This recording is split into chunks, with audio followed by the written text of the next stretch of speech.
Welcome to Patka Classes.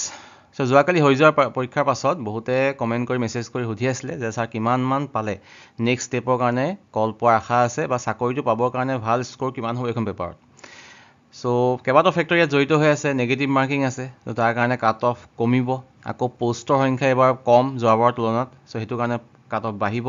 এবাৰ আকৌ overlapping নহয় বুলি কৈছে, যোৱাবাৰ এজন কেণ্ডিডেটে দুটা চাকৰি পাইছিলে উইথ কম্পিউটাৰ উইদাউট কম্পিউটাৰ, যদি অভাৰলেপিং নকৰে তেতিয়াহ'লে কি হ'ব, কাট অফটো কমিব।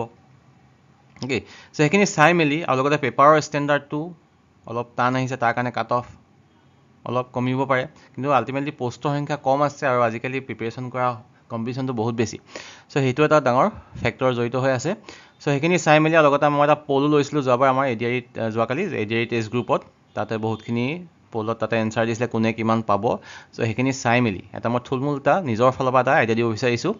অ'কে, ইয়াত মই ক'ব বিচাৰিছোঁ চাকৰি পাবৰ কাৰণে কিমান ভাল স্ক'ৰ হ'ব, ইণ্টাৰভিউৰ কাৰণে নহয়, কাৰণ ইণ্টাৰভিউৰ কাৰণে আমি নাজানো কিমান ৰেচিঅ'ত মাতিব। অ'কে, যোৱাবাৰ 1:2 মাতিছিলে, কিন্তু এবাৰ আকৌ ইণ্টাৰভিউ হ'ব বুলি কৈছে। যোৱাবাৰ ইণ্টাৰভিউ নহয়, ডকুমেণ্ট ভেৰিফিকেশ্যন হৈছিলে, ইণ্টাৰভিউ আৰু স্কিল টেষ্ট।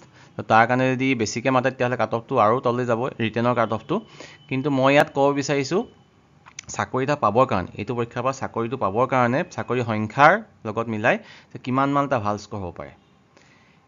এতিয়া কথাটো হ'ল কি, যিটো উইদাউট কম্পিউটাৰ পোষ্ট আছে তাত সংখ্যা কম আছে। জেনেৰেল মেইলৰ কাৰণেতো 100 কিমানটা পোষ্টে আছে, 105টামান পোষ্টহে আছে। অ'কে, কম আছে পোষ্ট বহুত, আৰু বহুতখিনি মই অলৰেডি পাইছোঁ, 130 ওপৰত পোৱা কেণ্ডিডেট 4-5জন এতিয়ালৈকে পাইছোঁ আৰু থাকিব। অ'কে, গোটেই অসমত ইমান পৰা মানুহে পৰীক্ষা দিছে, তো তাৰ কাৰণে কিন্তু তাত কাট অফ বেছি হ'ব, যদি আমি উইদাউট কম্পিউটাৰ চাওঁ, উইদাউট কম্পিউটাৰ যিখিনি পোষ্ট আছে তাত কাট অফ তোমাৰ মই ভাবোঁ 140 যদি ওপৰত কোনোবাই পাইছে জেনেৰেল মেইল, তেতিয়াহ'লে আশা কৰিব পাৰে চাকৰি পাব বুলি উইদাউট কম্পিউটাৰ পোষ্টত। ঠিক আছে, কোনোবাই যিবিলাক উইদাউট কম্পিউটাৰ পোষ্টৰ কাৰণে আশা কৰি আছে, সো 140 ওপৰত লাগিব বুলি মই ভাবিছোঁ। জেনেৰেল ওমেনৰ কাৰণে 115, 120, 120, 125 OBCৰ কাৰণে ফৰ উইদাউট কম্পিউটাৰ পোষ্ট, তাত কাৰণ পোষ্টৰ সংখ্যা কম আছে আৰু পেপাৰ যদিও টান আহিছে, ইমান টান অহা নাই, যোনে ভাল প্ৰিপেৰেশ্যন কৰি আছে নেগেটিভ মাৰ্কিংটো ইমান মেটাৰ নকৰে, তেতিয়া কিছুমানৰ মানে হৈ যাব শুদ্ধ। বাকী কাট অফ যিখিনি উইথ কম্পিউটাৰ আছে তাত তোমাৰ কাট অফটো তললৈ আহিব। কাট অফ মানে মই একদম চাকৰি পাবৰ কাৰণে কৈ আছোঁ দেই, চাকৰি পাবৰ কাৰণে কিমান ভাল মাৰ্ক হ'ব দিব, অকল ৰিটেনৰ কথাটো কোৱাই নাই ইয়াতে। ৰিটেন তাৰপিছত যদি স্কিল টেষ্টত মানে মোটামুটি যদি ভাল স্ক'ৰ এটা পায়, স্কিল টেষ্টৰ এনেও মাৰ্কটো কম থাকিব, থাকিলেও খুব বেছি 25 মাৰ্ক তেনেকুৱা এৰাউণ্ড তেনেকুৱা থাকে। তো তাত ইমান যদি বেয়া নহয়গৈ, খুব বেছি মানে একদম গেলাই থৈ নাহা, তেতিয়াহ'লে মই ভাবোঁ যদি 140 ওপৰত পাইছা, 120 ওপৰত পাইছা, 125 পাইছা ইন দিছ কেটেগৰিজ, তেতিয়াহ'লে উইদাউট কম্পিউটাৰ পোষ্টত চাকৰি পোৱাৰ আশা আছে। আৰু যদি কম্পিউটাৰ চাৰ্টিফিকেট আছে তেতিয়াহ'লে পোষ্টৰ সংখ্যাটো বাঢ়ি যাব। তো তাৰ তেনেকুৱা ক্ষেত্ৰত কি হ'ব, আৰু এবাৰ কিন্তু মানে গ্ৰেডৰ ওপৰত আহিব, যদি অভাৰলেপিং নহয়, যিটো মানে উইদাউট কম্পিউটাৰ যদি পাইছে তেওঁলোকে আকৌ উইথ কম্পিউটাৰ নাপায়। ঠিক আছে, সো অভাৰলেপিং যদি নহয় তেতিয়াহ'লে আমাৰ মই ভাবোঁ এনেকুৱা হ'ব, জেনেৰেলৰ কাৰণে যদি 120 ওপৰত কোনোবাই পাইছা, জেনেৰেল মেইল 120 ওপৰত যদি পাইছা, তেতিয়াহ'লে আৰু অকণমান বাৰু মই ছেফ ৰেঞ্জত ধৰিলোঁ 125ৰ যদি প্লাছ কোনোবাই পাইছা জেনেৰেল মেইল, যদি স্কিল টেষ্টটো বহুত বেছি বেয়া নহয়, চাকৰি পোৱাৰ বহুত চান্স আছে। স্কিল টেষ্টটো ভালকৈ দিবা, চাকৰি পাই যাবা। যেনেকৈ জেনেৰেল ওমেনৰ কাৰণে অলপমান কম হ'ব, 100 to 105, 110 ধৰিলোঁ একদম ছেফ স্ক'ৰ। অ'কে, অলপ 5 মই বঢ়াই দিলোঁ ইয়াতে, 120 ধৰিলোঁ OBCৰ কাৰণে। সো এইটো মই ভাবোঁ চাকৰি পোৱাৰ আশা বহুত আছে, যদিহে স্কিল টেষ্টটো বহুত বেয়া নকৰা। 125 যদি পাইছা জেনেৰেল মেইল, চাকৰি পাই যাবা।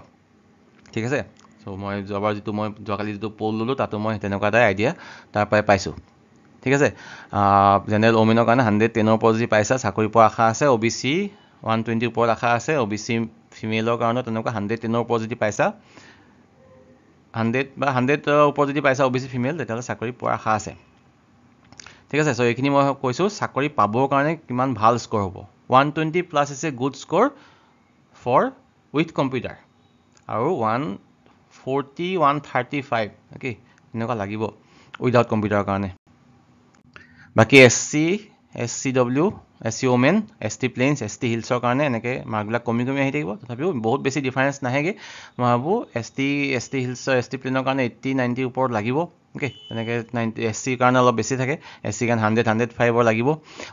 উইথ কম্পিউটাৰ হ'লে অলপ বেছি হ'ব, 10 মাৰ্ক বঢ়াই ল'ব পৰা, বঢ়াই দিব পৰা। মই জাষ্ট থুলমূলকৈ দিছোঁ, এনেকুৱা ধৰণে হ'ব লাগে। অ'কে, বাকী কৈছোঁ ন 120 এখন পেপাৰত মানে নাম্বাৰ চাই মেলি নেগেটিভ কনচিডাৰ কৰি পেপাৰ ষ্টেণ্ডাৰ্ড চাই 120 is a good score for with computer. আৰু 100ত যোনে যদি 1:2ত মাতে, যদি ইণ্টাৰভিউ কাৰণে মাতে তেতিয়াহ'লে হ'ব 100ৰ ওপৰত থাকিলে জেনেৰেলৰ মতাৰ চান্স আছে। তেনেকৈ বাকীসকলেও তেনেকৈ অলপ অলপ 20 কমাই ধৰিব পাৰা অ'কে, কিমানমান পালে মানে ইণ্টাৰভিউ কাৰণে মাতিব। কিন্তু ইয়াত ইণ্টাৰভিউত আমি নাযাওঁগৈ, কাৰণ আল্টিমেটলি আমাক চাকৰিটোহে লাগে।